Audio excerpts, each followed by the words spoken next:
Bonjour à toutes et à tous. Je voudrais ajouter, compléter ce qu'a dit Mathéo. Je voudrais d'abord vous dire qu'il n'y a pas de sérénité qui s'est installée dans le monde après le 7 octobre et nous sommes loin de la sérénité dans laquelle nous devrions tenir ces débats. Nous voyons tous et toutes les suites de l'attentat terroriste du Hamas contre les citoyens israéliens, les suites en Israël et l'attaque et les attaques qui sont menées maintenant à Gaza et qui ont atteint des proportions tellement insoutenables que nous restons sans voix. Mais l'impact a aussi été énorme sur les communautés juives, dans le monde entier et dans le monde entier hors des communautés juives. Et donc, ce n'est pas facile de tenir ce débat aujourd'hui, mais je pense que c'est fondamental d'ouvrir cette réflexion. Alors, quelques mots sur l'antisémitisme. L'antisémitisme est un fléau de l'Occident essentiellement. Ça a été dit hier lors de la soirée.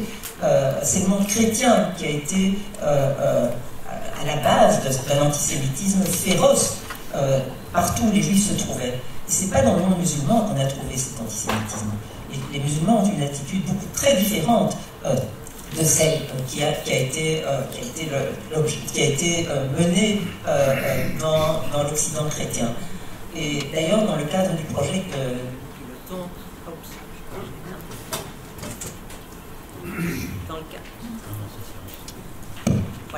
Dans le cadre du projet que nous pilotons avec des lycéens bruxellois sur les complexités du conflit israélo-palestinien, nous nous apprêtions à lancer une 8e édition de ce programme. Nous en sommes à la 10e année. Nous avons emmené en Israël et en Palestine, dans le cadre de ce programme de formation, plusieurs centaines de jeunes bruxellois pour leur faire comprendre justement les complexités du conflit israélo-palestinien.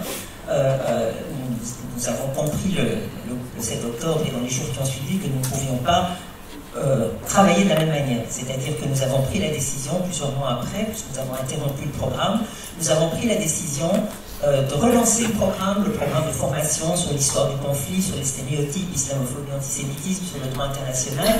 Mais évidemment, nous n'avons pas pu envisager de faire un voyage sur le terrain.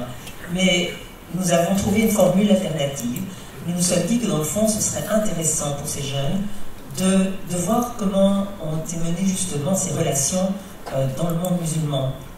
Et nous allons travailler avec eux sur l'Espagne musulmane avant la Reconquista, et nous allons les emmener là-bas pour qu'ils voient cette convivience qui a été... rien n'a été parfait, rien n'a été idéal. Il y a eu des califes qui ont été extrêmement durs et radicaux par rapport aux juifs et aux chrétiens aussi qui vivaient sous leur domination.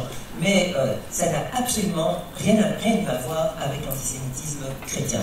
Et je me souviens d'ailleurs que dans les années 80, après la visite de Jean-Paul II en Belgique, cette campagne qui a été lancée pour installer un Carmel à Auschwitz, c'est de nouveau une manifestation bien après Vatican II de cette volonté de faire des Juifs de considérer que Auschwitz, en fait, ça n'avait pas été de convertir en fait les Juifs au catholicisme, puisque ce Carmel d'Auschwitz était dédié à Edith Stein, qui était une carmélite d'origine juive qui s'était convertie au catholicisme et qui a été exterminée à Auschwitz. Et donc, on voit bien à quel point cet antisémitisme n'a pas disparu. Cet antisémitisme, on le voit à droite, on le voit de manière, comme le dit certains, l'antisémitisme d'ambiance, d'atmosphère, partout en Europe en particulier, et on le voit aussi, et on le voit aussi à gauche et à l'extrême gauche. Et donc, notre combat contre l'antisémitisme est quelque chose de fondamental, et une des raisons, comme l'a dit Mathéo, de cette rencontre d'aujourd'hui, c'est de réfléchir justement à cet antisémitisme qui continue à s'exercer, même si il n'y a pas de violence extrême à l'égard des Juifs. Patrick Charlier nous en parlera tout à l'heure. Dans notre pays, il y a des pays où c'est plus violent, il y a des pays où c'est moins violent. Donc je crois vraiment qu'il est très très important d'avoir cette réflexion sur l'antisémitisme. Évidemment, comme l'a dit Mathéo, et comme nous l'avons dit dans les documents qui introduisent cette journée, depuis 67 en particulier, depuis la guerre de 67, et je l'ai vécu tout au long de ces 57 années maintenant, on a vu le gouvernement israélien, les gouvernements israéliens successifs et les communautés juives organisées tenter de montrer que toute critique de l'État d'Israël était de l'antisémitisme. Et donc, ça a culminé avec la déclaration, avec la définition de l'IRA, qui criminalise en fait avec les 11 exemples, 7 sur les 11 exemples sont liés à la critique de l'État d'Israël. Et dans les pays, les différents pays, il y en a beaucoup qui ont entériné cette définition de l'IRA, eh bien, à des niveaux différents, toute critique de l'État d'Israël est criminalisée. On le voit en particulier en Allemagne, on aura tout à l'heure des explications sur ça. La situation est dramatique. Je cite juste comme exemple la Berlinale, où des réalisateurs, des jeunes réalisateurs israéliens et palestiniens qui ont tourné un film sur l'expulsion des habitants de Masafer Yatta, qui est dans la zone C en Cisjordanie, qui ont été expulsés de leur maison, de leur lieu d'habitation. Eh bien, ils ont tourné ce film et ils ont reçu le prix du documentaire à la Berlinale.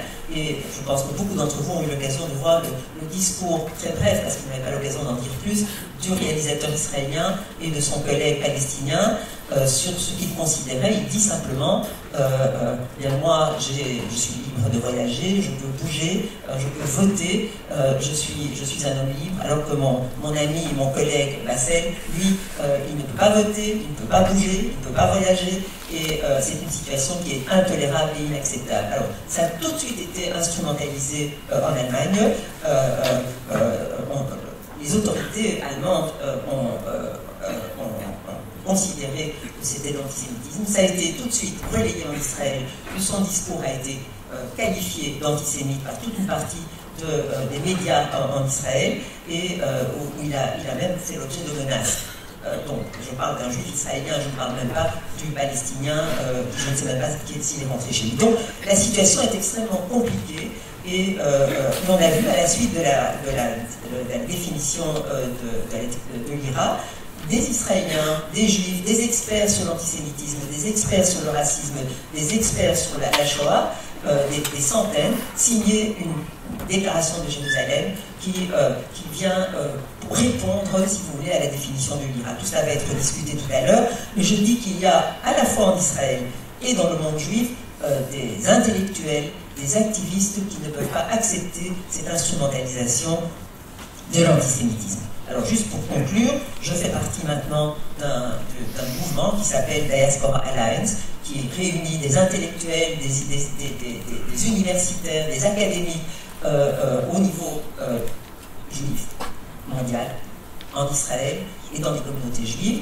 qui fait un travail de sensibilisation et de mobilisation, malheureusement pas avec les moyens immenses qui sont donnés à ceux qui promeuvent la définition de l'IRA, pour essayer de mobiliser, de sensibiliser partout où ils peuvent sur la nécessité de réfléchir sur ces définitions et de réfléchir aussi sur ce que c'est que l'antisémitisme.